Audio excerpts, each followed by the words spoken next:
How safe is Uber? It depends on the gender. It's shorthand for the potential danger faced by women using app-based, ride-hailing services like Uber and Lyft. And if you're already dismissing how dangerous it can be, you've obviously missed the rash of headlines like these from across the country.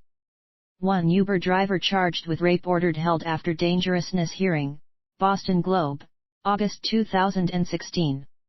2 Police had tipped that Lyft driver charged with sexual assault planned to flee country, Dallas Morning News, November 2015.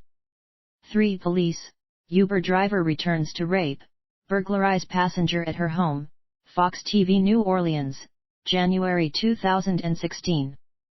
4 Fake Uber driver arrested after brutal sexual assault of passenger in Westlake, LAPD, KTLA-TV Los Angeles, April 2016.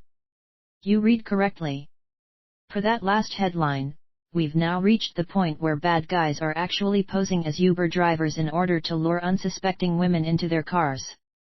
With the alarming number of alleged sexual assaults involving ride-hail app drivers, it's urgent that we bring this issue to the forefront of conversations, says Delilah Rumberg, CEO of the nonprofit National Sexual Violence Resource Center. To that point, the organization has allied with another nonprofit, the National Limousine Association, NLA, which in calling for a passenger bill of rights last year as part of its Ride Responsibly initiative has been spearheading a nationwide movement to subject drivers for the Ubers of the world to the same rigorous criminal background checks as those behind the wheels of taxis and limos. To up the ante, both have enlisted Pamela Anderson, she of former Baywatch fame, to make their case in a public service announcement. You can't always vet the driver you are using, she says in the Driving Game video, but the service you are using should.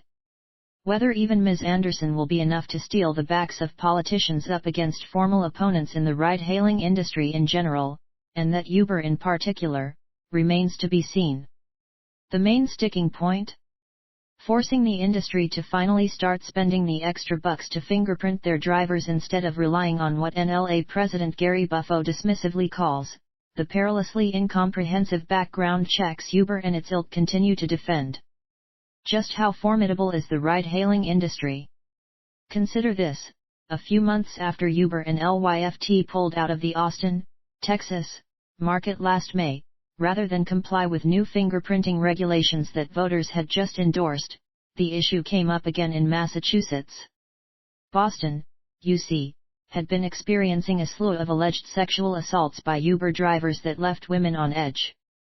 Even so, lawmakers were unable to muster the votes needed to include a fingerprinting requirement in the statewide law that ultimately passed.